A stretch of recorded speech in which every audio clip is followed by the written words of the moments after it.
May I know if this is Miss Amelia? Yes, it's me. And you are? Nice to meet you, Miss Amelia. My name is Henry. I was hired by your father, Mr. Smith, not long ago. He wanted me to keep you away from all of the misshapes and life-threatening dangers that are predicted to happen in the near future. What mishaps? Can you make it more specific? There's something you need to know, Miss Amelia. Your father told me that he has been battling a brain tumor for at least 3 years now. He decided not to tell you about his sickness because making you sad or concerned is the last thing he wants to do. His condition only gets worse as he gets older.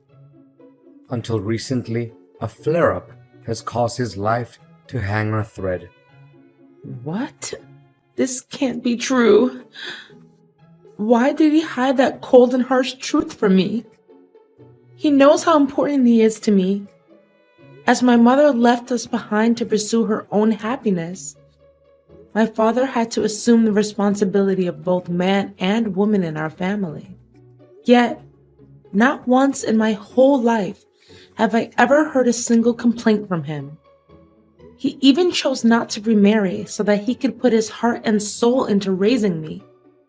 His love for me truly can't be described by words. I can feel how deeply connected you and your father are, and I'm truly sorry for what you have to go through right now. I know this is difficult to bear all at once, but you need to be strong. Mr. Smith anticipated that when everyone knows about his current condition, some unfortunate events may happen to you and your dad's company. That's why I'm here, to make sure that you'll be safe, no matter what circumstances. Are you still with me, Miss Amelia? Yes, continue where you're at. I'm just gathering my courage, trying to calm down and not crying too much. I know you're a brave girl, Miss Amelia, and your father is always proud of you for that. But wait, why should I put my trust in everything you have to say?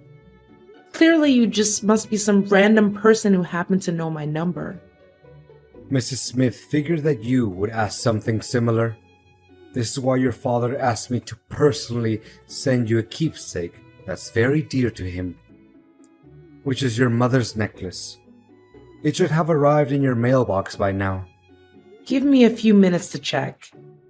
Well, I guess what you said is believable, because the one I found in my mailbox is definitely my mom's necklace, which my dad always carries in his pocket wherever he goes. Look, your father is still fighting hard for his life. Although he can hardly move, he's still able to talk and remains conscious about what's going on around him. In around 3 days, I'll read his testament on his behalf at the hospital. According to his will, you, Miss Amelia, will inherit not only his incredibly large fortune, but also his $1 million company. Well, money and power are never my first priorities. All I care about right now is my dad's vitality and well-being. Money and power may not matter much to you, but your father fears that some people may try to steal them from you, or even try to get rid of you so that they can lay their hands on your father's enormous property. That's why I'm here to protect you, and I'll be secretly watching over you from afar, and immediately interfere whenever I feel that your safety is in peril. But you gotta make sure that no one can find out the truth about me, even the people who are closest to you. If that's what my dad wants, then I have no reason to disobey. But may I know the identity of people who want to harm me to appropriate my dad's wealth? Well, there are some names on your father's list of possible suspects. Until now, they haven't made any shady move yet. But it doesn't mean that you can let your guard down. Remember, anything can happen and put your life at risk after your father makes his announcement in a few days. And you have to prepare yourself for the worst case scenarios. I understand. Thanks for the advice. Honey, my heart will be broken into a million pieces if one day I can no longer see my dad again. You know it hurts me as much as it hurts you. But as the doctor said, your father's at the final stage and his chances of making it through are very slim. Please don't say that. It saddens me to an infinite extent. I'm well aware that your dad occupies a very special place in your heart. But now that his part in this lifetime is almost complete, don't you think it's about time that we need to start focusing on keeping up his legacy and make him proud? Legacy? You mean his company? Well, I don't see any point in avoiding this matter. In fact, your father has dedicated his whole life for the growth of the company. Correspondingly, I'm sure that he would want us to take over his place and prolong his thriving business, don't you think? It really doesn't make any sense if you let his lifelong effort go down the drain by worrying too much about his destined demise. I mean, you may have a point in what you're saying, but honestly, there's no spare room for anything else in my mind right now other than my dad's life being on the line. I acknowledge what you have said, and I'm sympathetic to it. However, an organization can't operate without a leader. If you feel like you're not up for the task just yet, it's my duty, as your husband, to help you weather the storm and get through this time. To put it more precisely, I would like to lend you a helping hand and take the responsibility of Chief Executive Officer, the position which your dad used to have. Of course, the company's share that your father once held is still under your ownership. So, what do you say? Well, I really appreciate your thoughtfulness towards me. Nevertheless, my dad had stated very clearly and in detail in his statement that he wants me to assume the role of Chief Executive Officer. And for that reason, I'm not planning to do anything that's against his last wish. Wait, do you seriously think that a woman is adequate for such a prestigious leadership role like CEO? Significant positions, especially company leaders, are not a joke, and they're obviously not meant for women, honey. Don't let your brainless things like feminism trick you into thinking that you'll be able to fulfill such a substantial duty. What is your problem with women taking on significant positions at the workplace, really? Amelia, you do realize that women always have to depend on men to get everything done, right? You women can never decide anything for yourself, and you easily let your emotions get the best of you. If you still care about the family that we'll build together, you should reconsider your place and fulfill your duties as a wife, which means doing household chores and bearing my children. Well, I don't see anything wrong with me taking on leadership responsibilities. I graduated top of my class, and I dedicated 7 years to achieve my master's degree and PhD in economics. I even devoted more time working for the company than you did. To back up my words, I'd started from the bottom and I made my way to higher positions step by step. Nothing was handed to me on a silver platter, you know. I know, but don't you think it's a little weird that the husband works as a subordinate to the wife? Why? I don't see anything that's weird about it. Honey, it's about finding the one that's more suitable for the job. That's all. It has nothing to do with the roles we have in our family. I honestly don't have any clue about why I still have to stick with an inferior job title like sales manager. It's literally nothing compared to your position, which leaves me no choice but feeling unfairly treated. I mean, didn't he take any of my hard work into account? You do realize that to get to the point where you're at now, it takes other people at least 3 years? You had it easy enough and got promoted to manager in only 5 months just because you're my husband. I mean, what will other people say? They may think that I'm nothing but merely a parasite in your family. Not getting the highest position of the company doesn't make you a parasite, William. What's wrong with you all of a sudden? I thought you enjoyed your current job. I did, until I figured out how deceitful your father was. He promised that I would take his place after he retired. Now he swallowed his own words and had you take over the position instead. What? How can you make up such a lie? If my father intended to let you take control of the company, he would have told me about it. He never makes any important decisions without letting me know firsthand. Look, William, I don't want us to fight over this kind of thing. We're family, and being family means helping each other out in times of need, not picking a quarrel with one another over power and inheritance. Let me make it clear to you once and for all.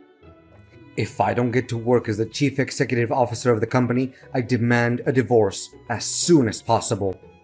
What? How could you say that so easily after our 3 years of marriage? And most important of all, in the toughest time of my life, when I'm about to lose my father? Well, your father doesn't treat me very nicely as well.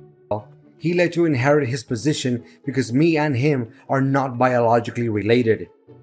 Guess once an outsider, always an outsider, right? He never saw me as his son after all. I said it. Let me take over your dad's position, or you can consider that our marriage is over. All right, I'll think long and hard about it.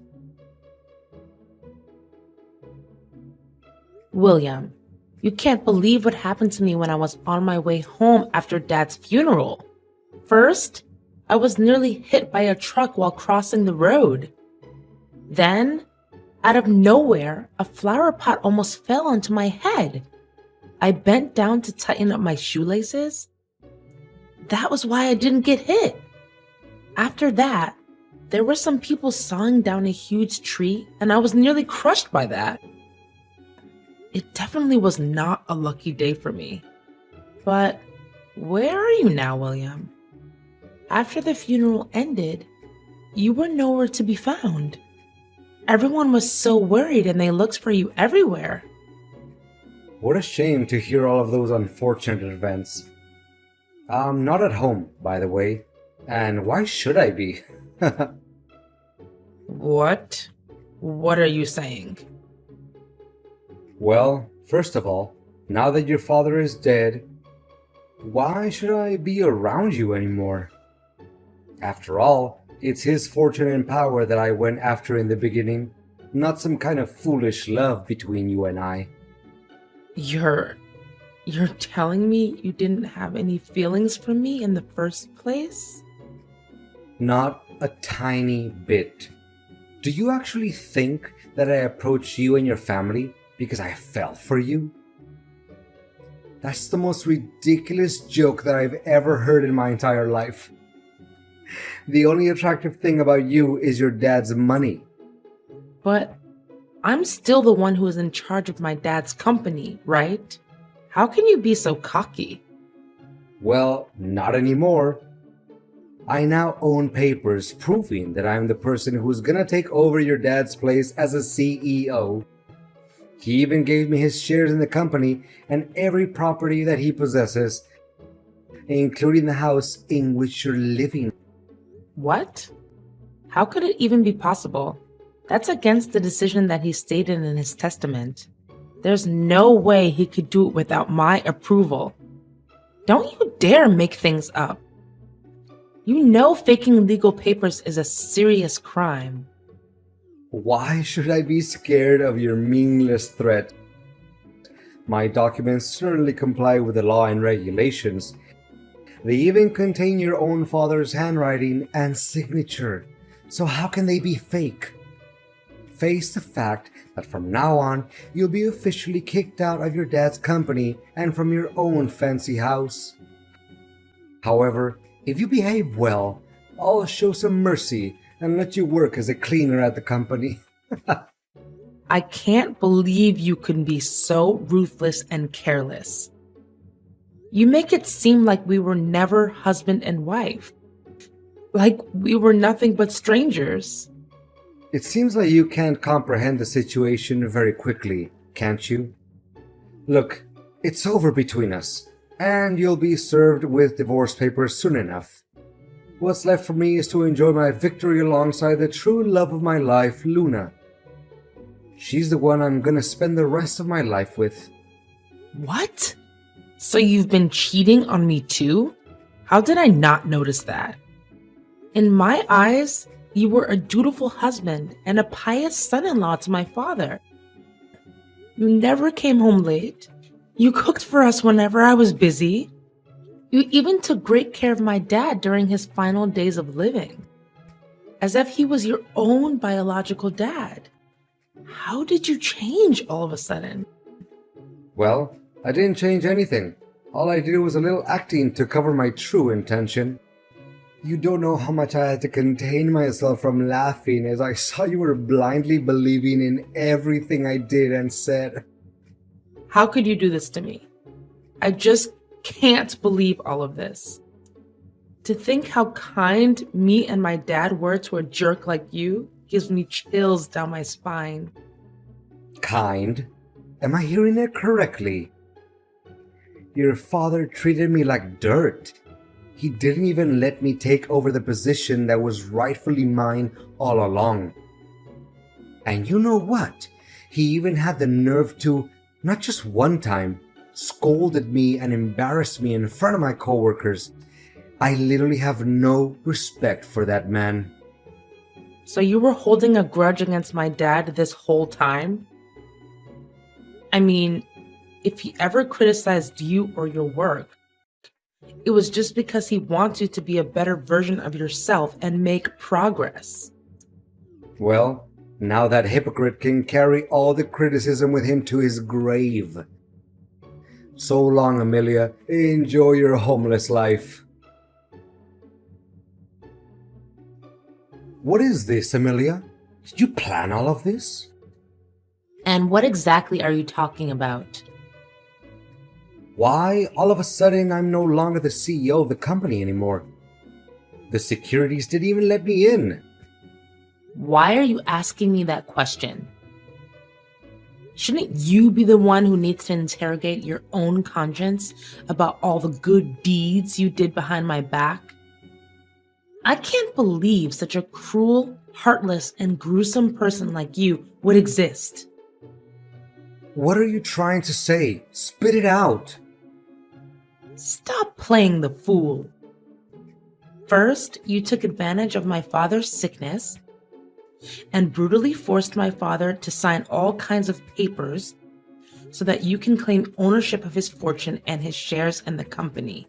You threatened him, grabbed him by his neck. You even beat him ruthlessly.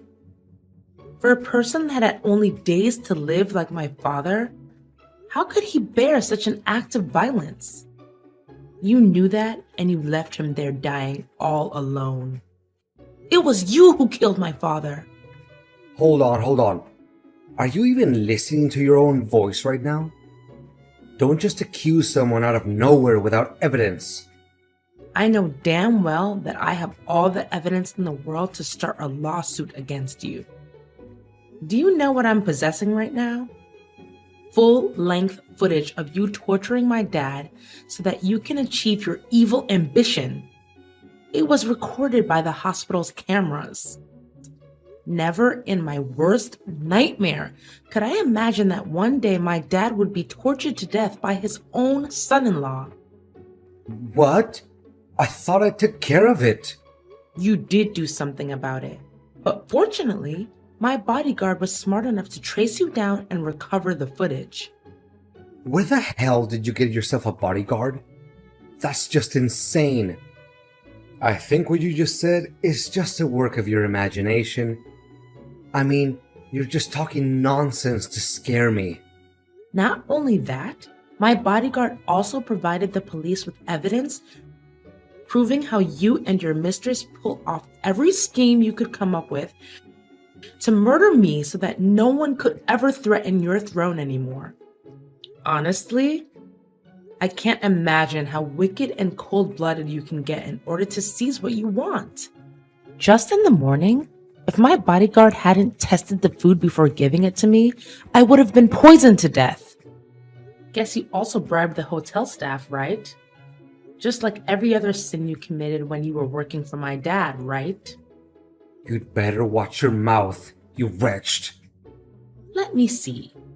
Faking receipts, taking bribes, embezzling the company's operating budget, leaking confidential information to other competitors, and not to mention murdering my father and failed attempt to assassinate me?